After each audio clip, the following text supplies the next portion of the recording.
Bismillahirrahmanirrahim. Assalamualaikum warahmatullahi wabarakatuh. Innal hamdalillah nahmaduhu wa nasta'inuhu wa nastaghfiruh wa na'udzu billahi min shururi anfusina wa sayyiati a'malina. May yahdihillahu fala mudilla lahu wa may yudlilhu fala hadiya lahu. Ashhadu an la ilaha illallah wahdahu la syarika lah wa ashhadu anna Muhammadan 'abduhu wa rasuluh. يا أيها الذين آمنوا اتقوا الله حق تقاته ولا تموتن إلا وأنتم مسلمون يا أيها الناس اتقوا ربكم الذي خلقكم من نفس واحدة وخلق منها زوجها وبث منهما رجالا كثيرا ونساء واتقوا الله الذي تساءلون به والأرحام إن الله كان عليكم رقيبا يا أيها الذين آمنوا اتقوا الله وقولوا قولا سديدا يصلح لكم أعمالكم ويغفر لكم ذنوبكم ومن يطع الله ورسوله فقد فاز فوزا عظيما أما بعد فإن أصدق الحديث كتاب الله وخير الهدي هدي محمد صلى الله عليه وسلم وشر الأمور محدثاتها فإن كل محدثة بدعة وكل بدعة ضلالة وكل ضلالة في النار Allahumma salli wa sallim wa zid wa barik ala nabiyyina Muhammadin wa ala alihi wa ashabihi ajma'in. Kaum muslimin, para ikhwah, imam-imam masjid yang dirahmati oleh Allah subhanahu wa ta'ala, para peserta di sekolah imam masjid yang dirahmati oleh Allah subhanahu wa ta'ala. Alhamdulillah, malam hari ini kita kembali diberi kesempatan oleh Allah subhanahu wa ta'ala untuk bersama-sama berusaha mengkaji dan mempelajari ilmu agama untuk menambah wawasan ilmiah kita, sehingga dengan ilmu agama yang bertambah tersebut kita berharap pula agar bertambah iman dan takwa kita kepada Allah subhanahu wa ta'ala. Malam hari ini sedianya diisi oleh Ustadz Muhammad Alif hafidhahullahu ta'ala. Namun dikarenakan beliau sedang berhalangan, sedang kurang sehat, maka insya Allah kami berusaha untuk mengisi kekosongan yang ada. Maka sama-sama kita doakan agar beliau hafidhahullahu ta'ala dan seluruh asatidzah di Ma'had Imam Bukhari dan seluruh kaum muslimin pada umumnya agar senantiasa dilimpahkan taufik dan hidayah oleh Allah subhanahu wa ta'ala, diberikan kesehatan, diberi bimbingan oleh Allah subhanahu wa ta'ala, agar beliau-beliau para asatidzah kita bisa kembali mengajarkan kepada kita ilmu-ilmu yang bermanfaat. Naam. Kaum muslimin jamaah yang dirahmati oleh Allah subhanahu wa ta'ala, pada malam hari ini kita akan mengkaji hal terkait dengan akidah. Namun kita tidak akan membaca satu kitab ataupun melanjutkan pelajaran yang telah disampaikan oleh beliau hafidhahullahu ta'ala. Malam hari ini kita berusaha ingin memetik faedah atau hikmah atau pelajaran-pelajaran dari nikmat hujan. Kita akan mengkaji insyaallah pelajaran atau hikmah di balik nikmat hujan. Akan kita fokuskan pada pelajaran-pelajaran yang terkait dengan prinsip-prinsip akidah dalam agama Islam. Kaum muslimin jamaah yang dirahmati oleh Allah subhanahu wa ta'ala, hujan merupakan salah satu nikmat yang wajib kita syukuri. Hujan merupakan salah satu nikmat yang sangat agung. Kita lihat bagaimana alhamdulillah di musim hujan seperti saat ini, tumbuh-tumbuhan mulai subur yang tadinya gersang. Naam, kemudian ternak-ternak pun terlihat begitu gemuk karena mendapatkan makanan yang cukup. Dan seluruh kaum muslimin, bahkan seluruh umat manusia pada umumnya berbahagia dengan datangnya musim hujan. Karena memang hujan adalah salah satu nikmat yang besar yang diberikan oleh Allah Subhanahu wa taala kepada kita semuanya, membawa begitu banyak berkah, membawa begitu banyak nikmat dan pelajaran. Oleh karena itu, dalam banyak ayat Allah Subhanahu wa taala menyatakan bahwa hujan itu adalah salah satu tanda kebesaran Allah. Hujan merupakan salah satu dari sekian banyak dari tanda-tanda kekuasaan dan kebesaran Allah Subhanahu wa taala. Sehingga karena begitu luar biasanya hujan tersebut, kita diperintahkan oleh Allah Subhanahu wa taala agar menghayati, merenungi hikmah dan pelajaran apa saja yang terkandung di dalamnya. Dalam surat An-Nahl ayat 65, Allah Subhanahu wa taala berfirman, "Wallahu anzala minas sama'i ma'a fa ahya bihil arda ba'da mautiha inna fi dzalika laayatan liqaumi yasma'un." Yang artinya, dan Allah Subhanahu wa taala yang telah menurunkan hujan dari langit, telah menurunkan air dari langit, maksudnya menurunkan hujan dari langit. Kemudian Allah menghidupkan bumi yang tadinya mati dengan air hujan tersebut. Sesungguhnya pada yang demikian itu terdapat tanda kekuasaan Allah bagi orang-orang yang mendengarkan pelajaran, mendengarkan peringatan dari Allah Subhanahu wa taala. Dalam ayat itu Allah Subhanahu wa taala menyampaikan bahwa hujan merupakan salah satu tanda kekuasaannya dan mengandung begitu banyak pelajaran bagi hamba-hamba yang mau merenungi, yang mau mempelajarinya.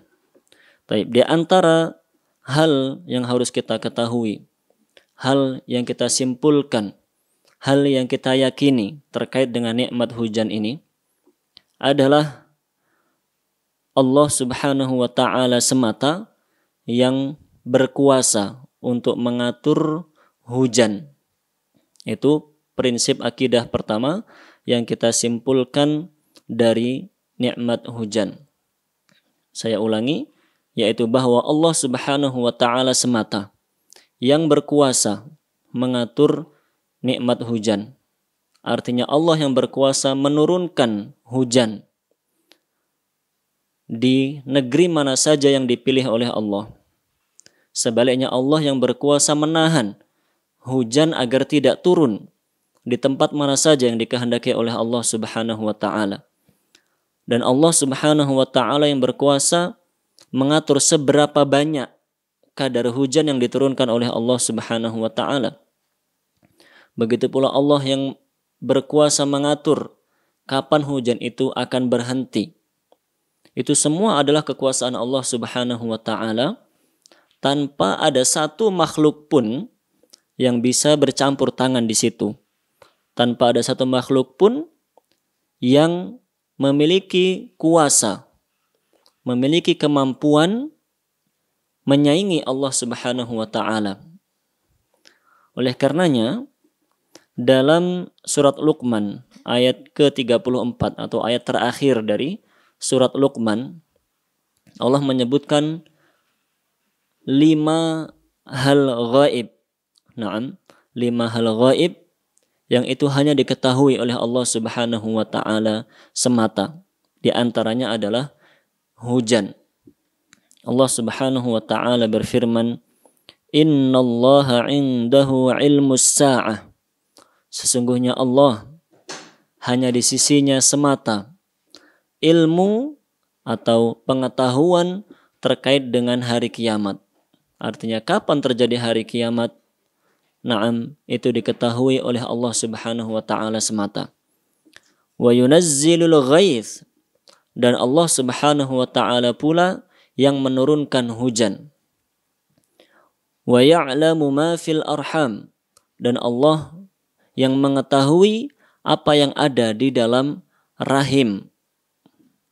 Wa ma tadri nafsum madza taksibu ghada, dan tidak ada satu jiwa pun yang mengetahui dengan pasti apa yang akan diperolehnya esok hari. Wa ma tadri nafsum bi ayyi ardin tamut, dan tidak ada satupun jiwa yang mengetahui di belahan bumi manakah dia akan meninggal. Innallaha alimun khabir, sesungguhnya Allah Maha mengetahui lagi Maha teliti. Dalam ayat itu Allah Subhanahu wa taala menyebutkan 5 hal gaib yang hanya diketahui oleh Allah Subhanahu wa taala. 5 hal itu tidak diketahui sekalipun oleh para nabi dan rasul. Naam, manusia-manusia pilihan, hamba-hamba yang dicintai oleh Allah Subhanahu wa taala, yang memiliki kedudukan tinggi di sisi Allah Subhanahu wa taala, yaitu para nabi dan rasul. Tidak ada di antara beliau-beliau yang mengetahui sedikit pun dari 5 hal gaib yang disebutkan oleh Allah dalam ayat tersebut. Begitu pula 5 hal gaib itu tidak diketahui sekalipun oleh para malaikat. Para malaikat yang tinggal di langit, yang mereka itu senantiasa menjadi hamba-hamba yang taat kepada Allah Subhanahu wa taala. Mereka pun tidak mengetahui sedikit pun tentang 5 hal gaib yang disebutkan oleh Allah Subhanahu wa taala dalam ayat tersebut. Lah di antara 5 hal gaib yang disebutkan dalam ayat itu tadi adalah terkait dengan hujan. Bahwa Allah Subhanahu wa taala semata yang mengetahui kapan akan turun hujan, kapan berhenti hujan, seberapa banyak hujan itu turun, naam, di mana turunnya, di mana hujan itu tidak turun. Naam, semua itu Allah Subhanahu wa taala semata yang mengetahui. Dan semua itu semata-mata ada di tangan Allah Subhanahu wa taala. Dialah yang mengatur semuanya tanpa ada satu makhluk pun yang bercampur tangan di dalamnya. Oleh karenanya, kaum muslimin jamaah yang dirahmati oleh Allah Subhanahu wa taala, apabila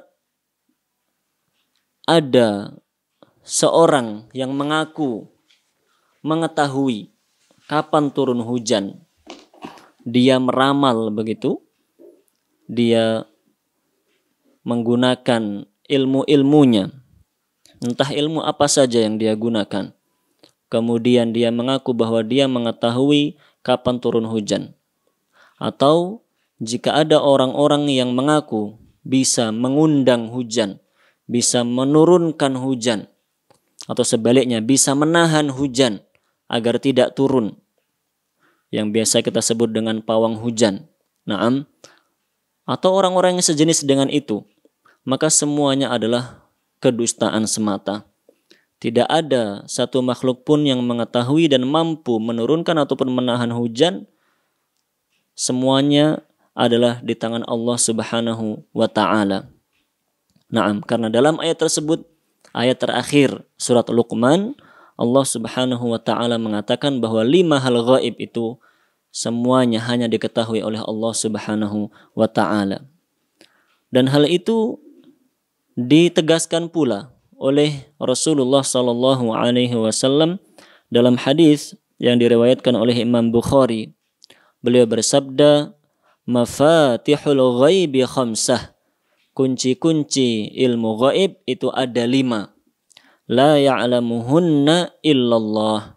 Tidak ada satu pun yang mengetahui kecuali hanya Allah Subhanahu wa taala. Apa 5 hal gaib tersebut? Rasulullah sallallahu alaihi wasallam kemudian membacakan ayat dalam surat Luqman tadi. Maka kaum muslimin jamaah yang dirahmati oleh Allah Subhanahu wa taala, itulah prinsip akidah yang pertama yang kita simpulkan dari nikmat hujan. Maka siapapun kita, secerdas apapun kita, sepandai apapun kita, secanggih apapun teknologi yang kita miliki, tidak akan bisa mencapai hal gaib yang memang telah disimpan oleh Allah Subhanahu wa taala dan tidak dinampakkan kepada seorang pun. Maka kita ketika ingin mendapatkan nikmat hujan, karunia hujan, tempat kita memohon hanya Allah Subhanahu wa taala semata. Naam, tidak ada satu pihak pun entah yang diberi nama atau gelar dengan nama apa saja, semuanya tidak bisa dan tidak mampu menurunkan atau menahan hujan. Siapa yang mengharapkan turunnya hujan, memohon kepada Allah Subhanahu wa taala. Siapa yang ingin agar hujan tidak turun karena dia memiliki sebuah acara misalnya, karena dirasa hujan sudah cukup misalnya, maka itu pun juga hanya diminta kepada Allah Subhanahu wa taala semata. Tidak diminta kepada selain Allah. Karena ketika kita memohon kepada selain Allah, berarti kita telah melakukan perbuatan syirik. Kita telah melakukan perbuatan yang dimurkai oleh Allah Subhanahu wa taala. Tayyib. Kaum muslimin, para imam masjid yang dirahmati oleh Allah Subhanahu wa taala. Kemudian poin yang kedua yang bisa kita simpulkan dari nikmat hujan adalah bahwa hujan ketika kita mentadaburi dan mentafakurinya, dia dapat menuntun kita agar menjadi hamba yang bertauhid kepada Allah Subhanahu wa taala. Saya ulangi, nikmat hujan ketika kita tadaburi, kita tafakuri, kita renungi, kita hayati, maka nikmat hujan itu akan menuntun kita, mengajarkan kepada kita agar kita menjadi hamba-hamba yang bertauhid kepada Allah Subhanahu wa taala. Kenapa demikian? Karena dalam surat Al-Baqarah ayat 21 hingga 22, Naam, Allah Subhanahu wa taala berfirman, Ya ayyuhan nas, wahai sekalian umat manusia, u'budu rabbakumul ladzi khalaqakum walladzina min qablikum la'allakum tattaqun. Beribadahlah kalian kepada Tuhan kalian, kepada Allah yang telah menciptakan kalian dan umat-umat yang sebelum kalian, agar kalian semua menjadi hamba-hamba yang bertakwa. Lihat, setelah Allah memerintahkan kita beribadah kepadanya saja dalam ayat tersebut, kemudian Allah menyebutkan pada ayat setelahnya tanda-tanda kekuasaannya yang bisa menuntun kita agar menjadi hamba yang bertauhid, hanya beribadah kepada Allah semata. Allah berfirman dalam ayat selanjutnya, Alladzi ja'ala lakumul arda firasya. Dialah Allah yang telah menjadikan bumi itu sebagai hamparan bagi kalian. Was-samaa'a binaa'a, dan menjadikan langit itu sebagai atap. Wa anzala minas samaa'i maa'a, dan dialah pula yang menurunkan dari langit itu air hujan. Dia pula yang menurunkan air hujan dari langit tersebut. Fa akhraja bihi minas samarati rizqan lakum. Kemudian dengan hujan tersebut Allah menumbuhkan, menghasilkan buah-buahan sebagai rezeki bagi kalian. Kemudian apa pesan Allah setelah itu?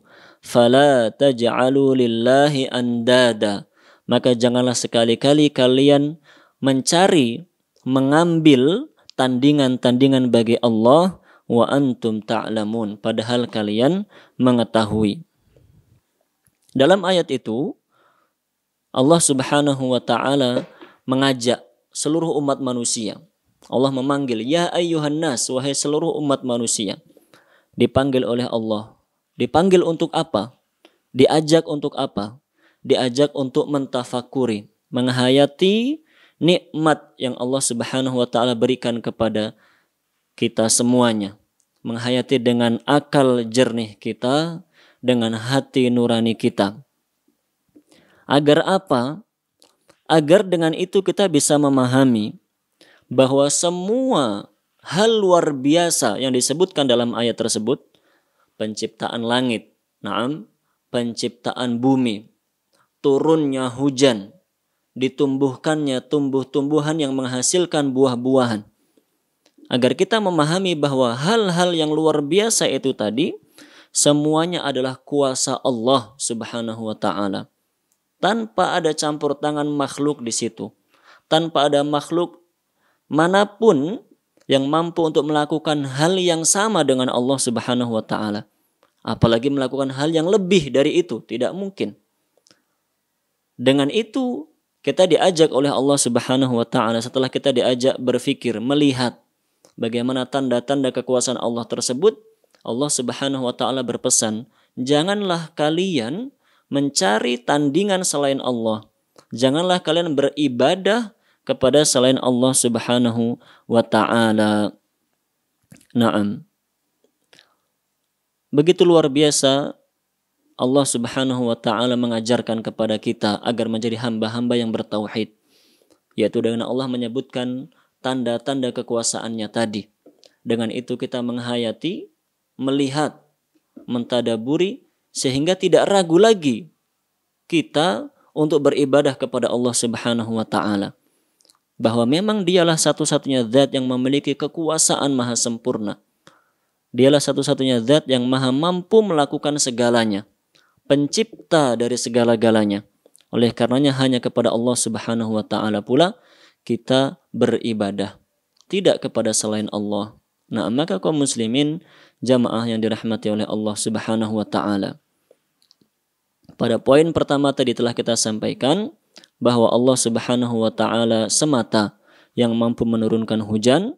Naam. Kemudian poin yang kedua yang kita simpulkan dari nikmat hujan adalah bahwa hujan ketika kita mentafakuri dan mentadaburinya berdasarkan ayat 21 dan 22 dalam surat Al-Baqarah tadi, ternyata dia menuntun kita agar menjadi hamba-hamba yang bertauhid dan menjauhi perbuatan syirik.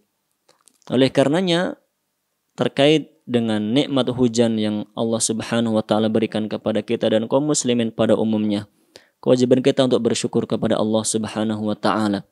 Bersyukur dengan cara semakin meningkatkan kualitas ibadah kita kepada Allah.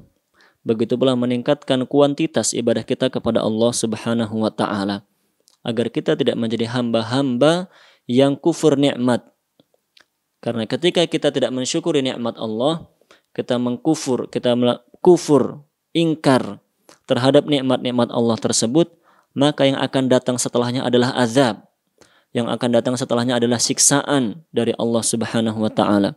Wal iyadu billahi min dzalik. Diterangkan dalam sebuah hadis bahwa suatu ketika Rasulullah sallallahu alaihi wasallam mengimami salat subuh.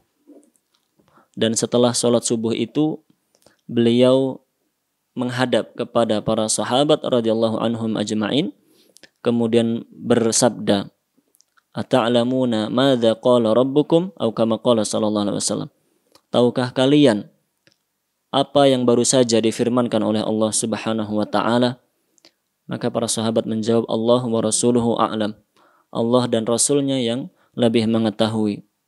Kemudian beliau bersabda, asbaha min ibadi mu'minan bi wa kafiran bil kawakib. Ada di antara hamba-hambaku yang di pagi hari ini dia menjadi hamba yang beriman kepadaku dan dia menjadi hamba yang kufur kepada bintang-bintang.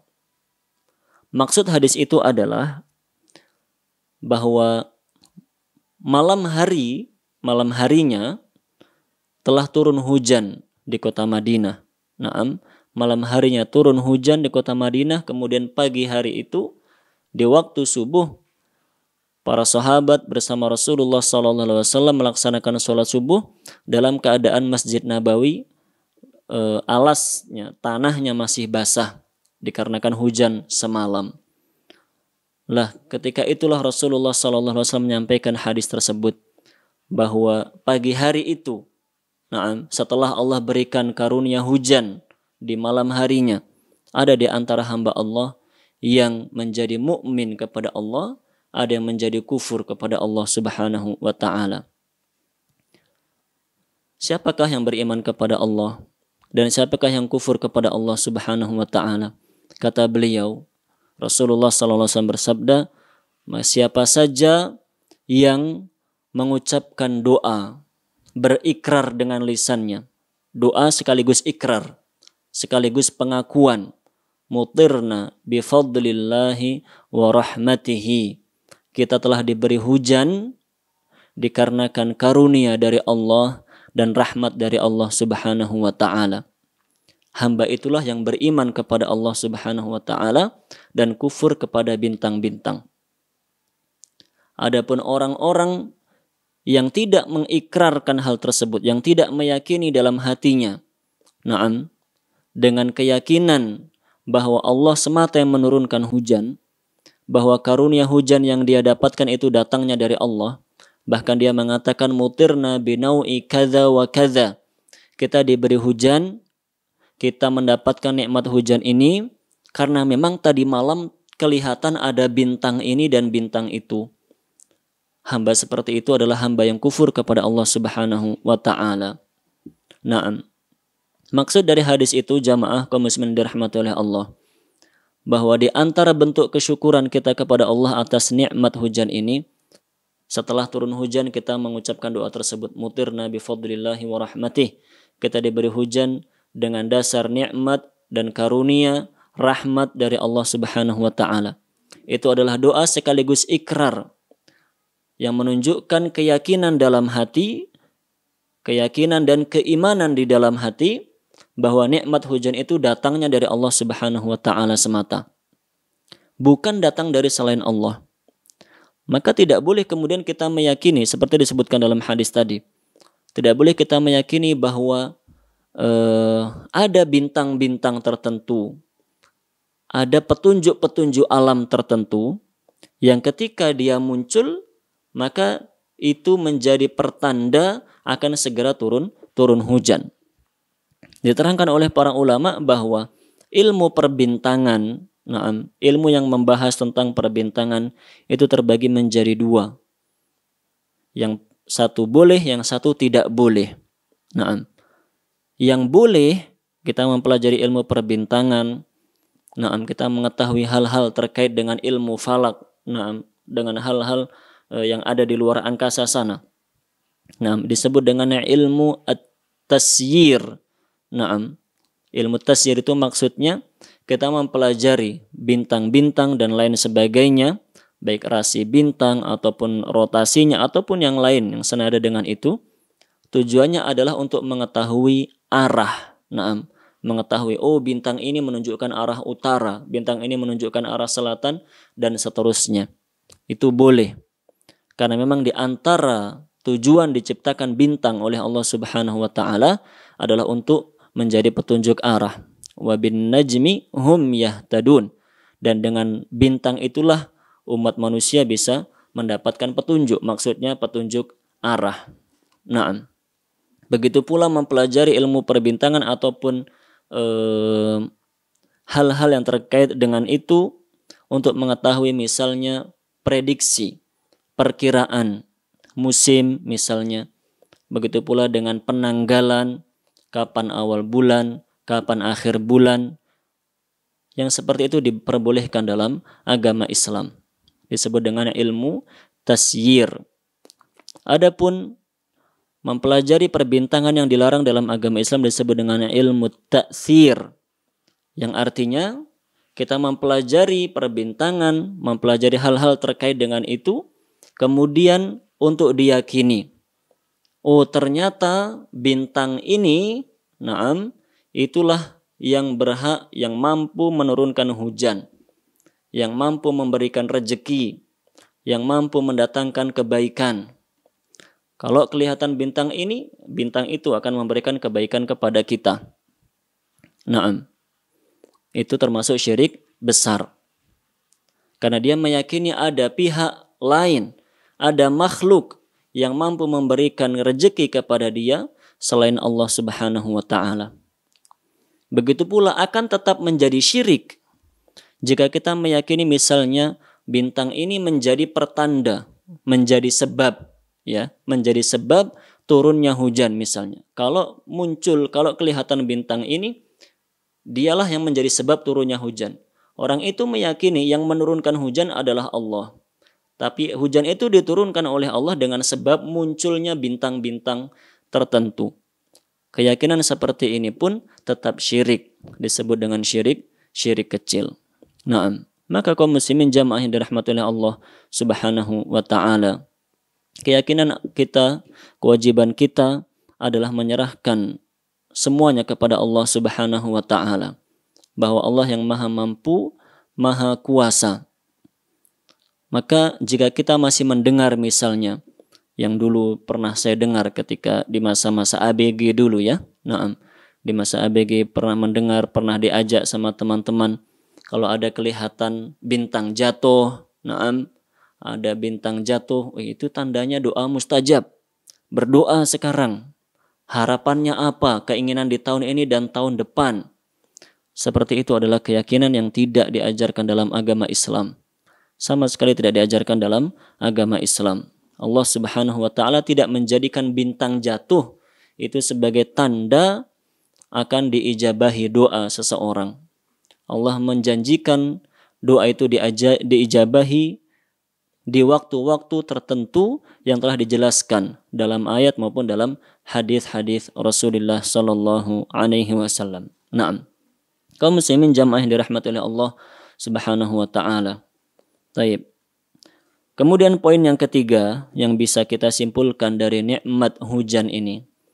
Poin terkait dengan akidah dan keyakinan kita terkait dengan nikmat hujan ini adalah bahwa hujan mengingatkan kepada kita tentang hari kebangkitan.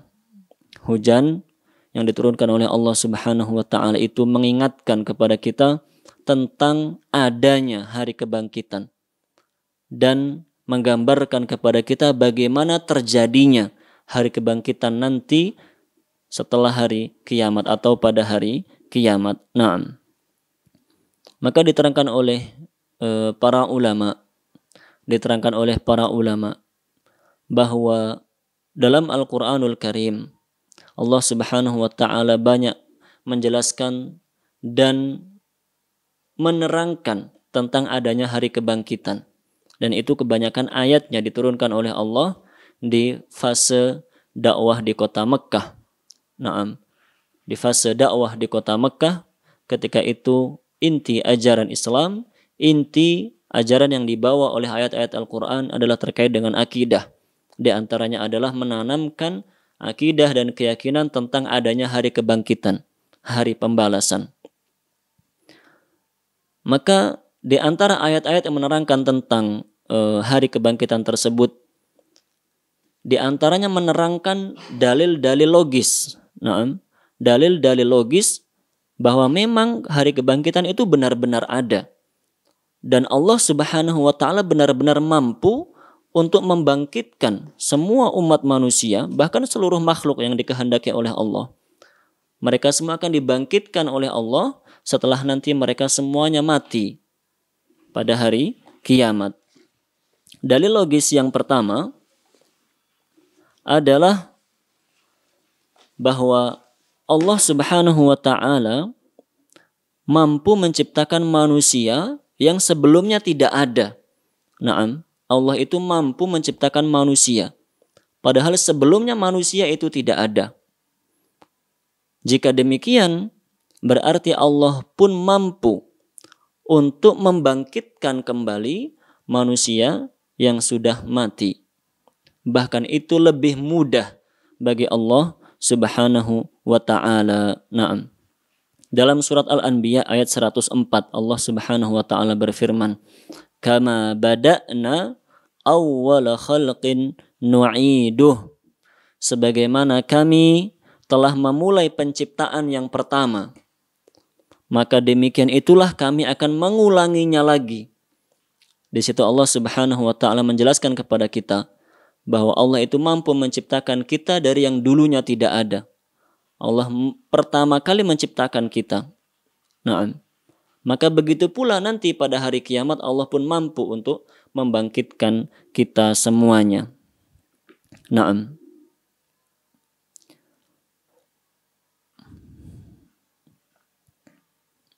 dan dalam surat Ar-Rum ayat 27 Allah Subhanahu wa ta'ala berfirman, "Wa huwa alladhi yabda'ul khalq thumma yu'iduhu wa huwa ahwanu alaih."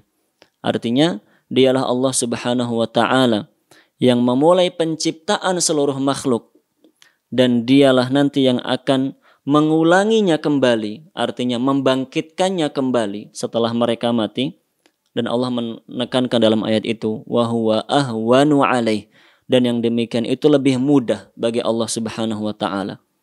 Jika menciptakan dari yang dulunya tidak ada menjadi ada saja Allah bisa, maka tentunya membangkitkan yang sudah mati tinggal dibangkitkan lagi itu lebih mudah bagi Allah Subhanahu wa taala. Itu dalil pertama. Dalil logis pertama ketika Allah ingin meyakinkan seluruh umat manusia tentang adanya hari kebangkitan. Kemudian yang kedua yaitu bahwa jika Allah Subhanahu wa taala mampu menciptakan makhluk yang lebih besar dari manusia, langit, bumi, dan seluruh makhluk-makhluk besar yang lainnya, maka berarti Allah pun maha mampu untuk menciptakan manusia yang lebih kecil, mematikan mereka, kemudian nanti membangkitkan mereka kembali. Naam. Hal tersebut disebutkan oleh Allah Subhanahu wa taala dalam surat Al-Ahqaf ayat 33, yang artinya, langsung saya bacakan artinya, dan tidak akan mereka memperhatikan bahwa sesungguhnya Allah yang menciptakan langit dan bumi, dan dia tidak merasa payah karena menciptakannya, dia kuasa menghidupkan yang mati, demikianlah sungguh dia maha kuasa atas segala sesuatu. Allah mengatakan jika Allah mampu menciptakan makhluk yang besar, langit-langit dan bumi dan makhluk besar lainnya, maka untuk membangkitkan manusia setelah mati, Allah pasti lebih mampu. Nah, dan yang terakhir, yang terkait dengan pembahasan kita, bahwa Allah Subhanahu wa taala pun dalam banyak ayat menceritakan dan menyampaikan, setelah Allah menyampaikan tentang karunia hujan, setelah Allah menyampaikan bahwa hujan itu adalah karunia dari Allah, maka seringkali dalam ayat-ayat seperti itu Allah menerangkan setelahnya agar kita beriman tentang hari kebangkitan. Di antaranya adalah firman Allah Subhanahu wa taala dalam surat Fussilat ayat 39. Allah Subhanahu wa taala berfirman, "Wa min ayatihi," dan di antara tanda-tanda kekuasaan Allah, "annaka taral arda khashi'atan," engkau melihat bumi itu mati, keras, tandus.